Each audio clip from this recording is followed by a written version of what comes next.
Okay. It's so interesting to think about the season of light. There's so much light right now, and we think about the holidays and the light, and we're all light. That's our energy. We're all light, we're all energy. And when we talk about like light workers, we're talking about like the three different groups of light workers. But when I think about light workers, especially during the holidays, we're all light workers. We're all doing it, but in different ways. And what is a light worker? Well, Right? I know you're going to talk about the three roles that I channeled the other day, but I think it's so important to talk about this because when I first started my spiritual journey, I was like, well, what the heck is a light worker? Everyone was talking about it. Everyone was saying that word. I'm like, what is it really?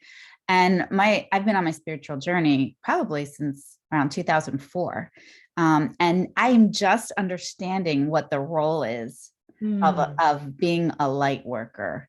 I know it was always about helping and being empathic and even helping humanity as well as people in your life. But when I channeled the other day that there were actually three types and three roles of light workers, I was like, this makes so much sense for myself and for the people in my life and who I'm surrounding myself with.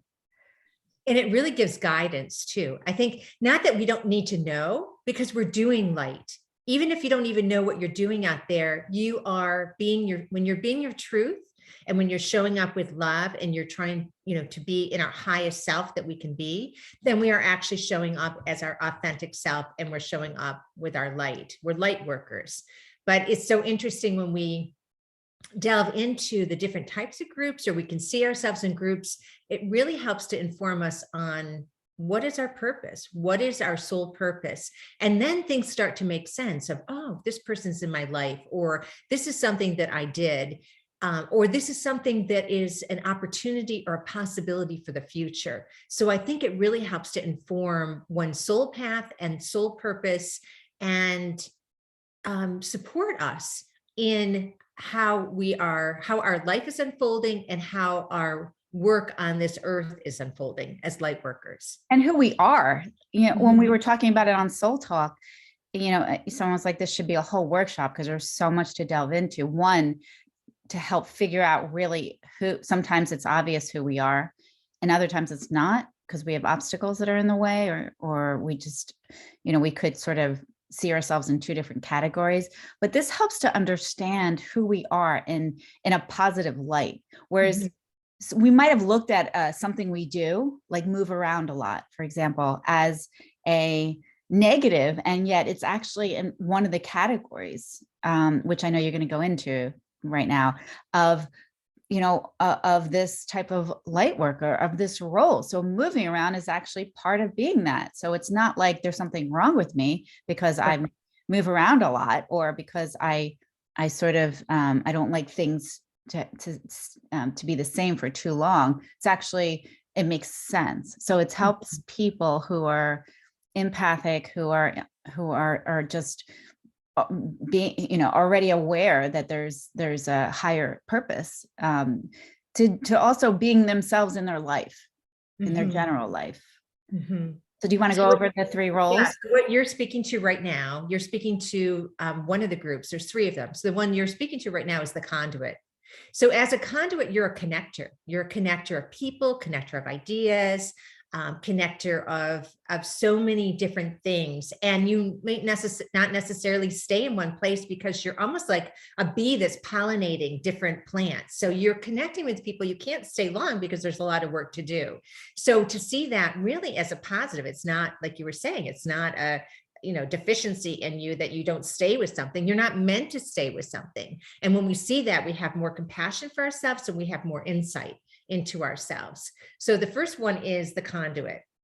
So you are a connector of people, and you'll go into some of the more of the details for that. The second one is a space holder.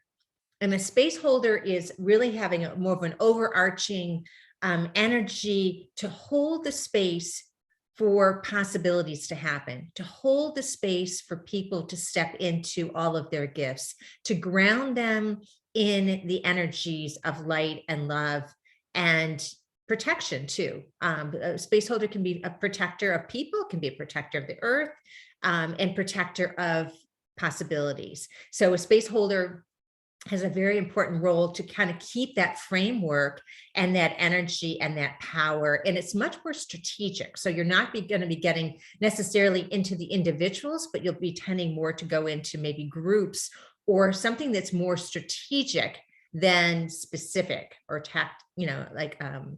the tactics of something. The third group is getting into the specifics.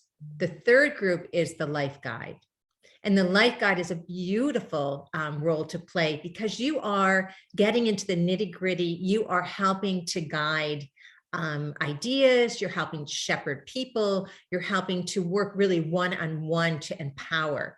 So if we think about a person that you're interacting with, you are actually helping to nourish and nurture the seed within that person to blossom and be the fullest that they can be. And all three, the conduit, the space holder, and the life guide, they all work together. So when you think of people in your life, you think of, okay, who am I? And then who are the key people in my life? And it makes sense. Oh, a life guide or a conduit needs a space holder.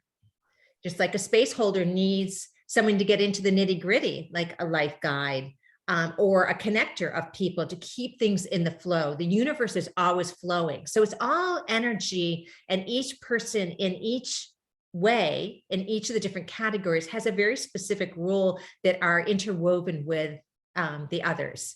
Mm-hmm. Absolutely. So when you're trying to figure out where do I fall, because sometimes it's obvious and sometimes it's not, where you could, like even myself, when I first channeled this, I thought I was a life guide because I meet with people individually. I do intuitive healing sessions. I don't feel as connected or comfortable in bigger groups. I'm more in the forefront. But then when I actually delved into what I'm doing in my individual sessions, like as an intuitive healer, I'm bringing messages to people. I'm connecting them to their higher self, to their soul purpose, to their whatever messages are coming through for them. I can see connections in their life of what they did before as it relates to now or what they're meant to be doing in the future. I can connect what it is they're saying to their higher self is saying and explain it to their self. I'm connecting them to their feelings. So while it might have looked like I'm a life guide getting into this one-on-one, like a life coach per se, as an example, what I'm doing is more of a conduit. So sometimes you have to get into what it is you do in the specifics. And some of the specifics, first of all, I did write a blog on it just so you all have it there in front of you. And we're going to put it in down below. We'll put the blog link so you can read about it. You don't have to remember all of this.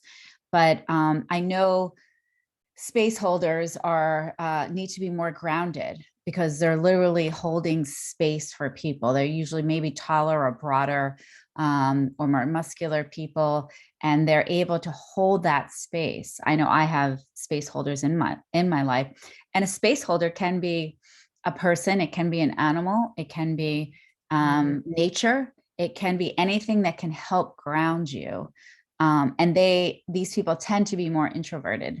It doesn't mean they won't go out into social situations, but they're the people who tend to say, oh, everybody turns to me and talks to me about their problems and say, I make them feel better. Mm-hmm. And they're good listeners. And that's a lot of what their qualities are.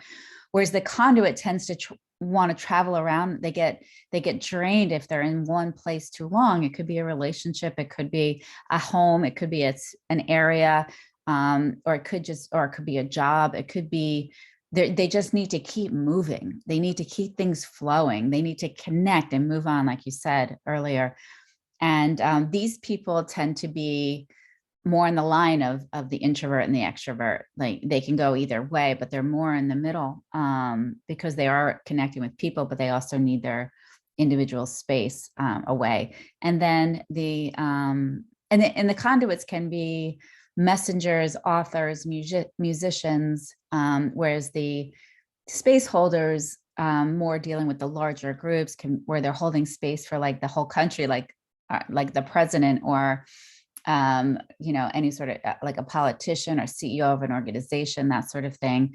And then, or even if have your own company and you're an entrepreneur, but you're working independently, that could be a sign.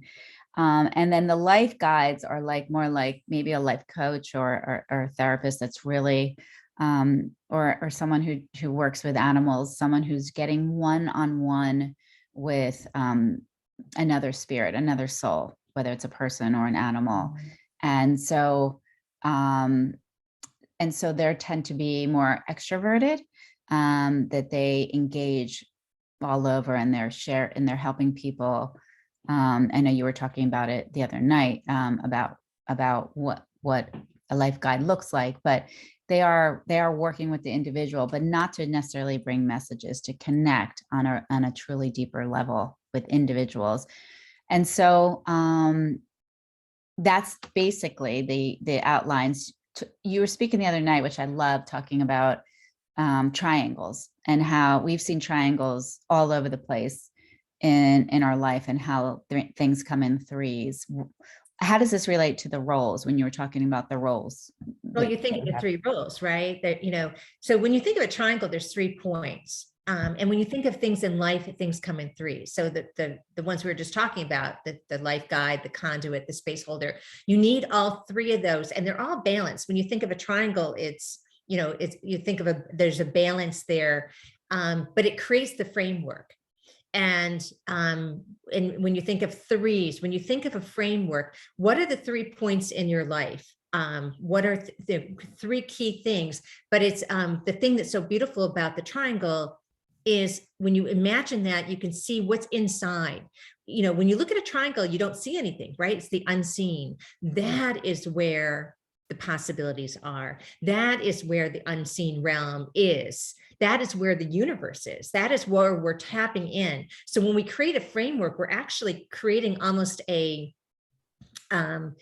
almost like a portal, right? We're creating a triangular portal in which to see into the unseen, and in which through those points to bring forward new possibilities, new ideas, something new in your life. We're going through so much change right now, change in our lives, change in our world. But staying with the roles as light workers, what I'm getting from what you're saying right now, it's coming through, is that why is that important to stay in our role, or to open up and to figure out what a role is? Because staying in your role and then bringing people or having people in your life who make up that triangle actually brings through possibilities and opens those portals. Like if say you're doing a role, let's say you're heading an organization, but you're really a life guide, you can feel drained every day. Or if you are a space holder where you're more grounded and you are working up in the upper dimensions, or you're just doing stuff that's not grounded, you could feel completely off space, out of focus, off of the flow of life. So I think those triangles become important, because if it creates balance, and we have come on how healing is completely about balance, and having balance in your body, balance in your life, balance it is how healing is created. So knowing yourself, getting those obstacles out of the way, to know, what is my role? Am I a life guide? Am I a conduit? Am I a space holder? To know yourself, and then to look around and say, how can I create balance? Or do I have balance by who else I have in my life, is the key to feeling connected, and then opening up to all those possibilities that you're talking about. You're so right. Is feeling aligned. And when you feel out of alignment, like something's off, you don't feel that peace and that ease and that joy and that connection. So when you seek that out, it's really a way to go into greater self-discovery of who you are. Yeah. What are your gifts? What have you done? What are you drawn to? What is your joy? What brings you joy? When we follow our joy, it helps to inform greater about what we are to do. And then when we get on that path, we feel like, oh yeah, this feels so right. And then things start to come, like you were saying, those possibilities start to unfold, because when we're aligned on our soul path, other things come, and we're not only just aligned, but we are actually seeing it. We're actually, we're awake enough to recognize that something is there, and that we can follow through. And we can also honor the other roles. We can see, oh, this is what this person's doing. It gives us insight into another. So we're really, again, when we affirm for another, we're affirming for ourselves. What we give to another, we really give back to ourselves. We're so connected.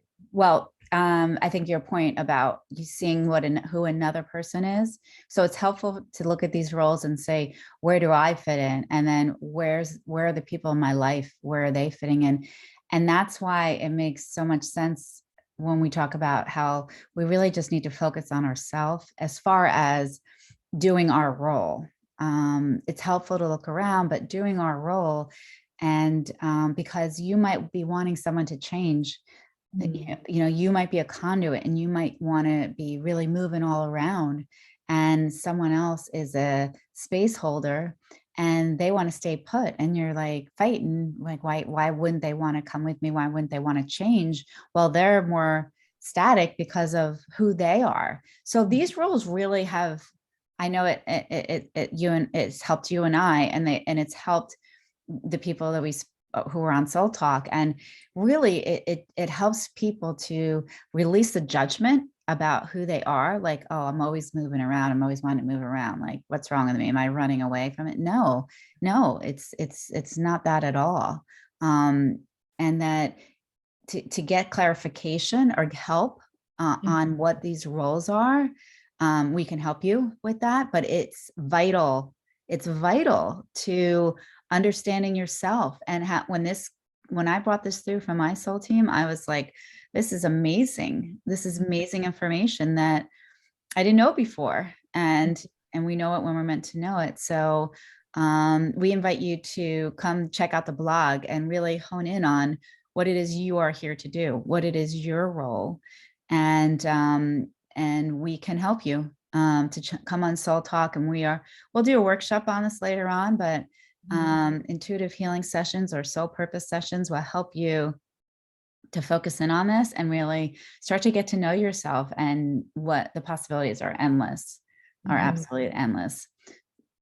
It's so exciting. And I think it opens us up to the bigger picture of everything going on, but the bigger picture for each of us, because there's so much waiting. There's so much waiting to be shared, and it brings it right into our path. And then things start to happen and we are unstuck. Yeah. Awesome. Which is amazing, because we want to be in the flow. So so thank you for joining us, and we look forward to talking to you. And check us out on Soul Talk, which is free every Wednesday night at 7:30. And thanks for joining us.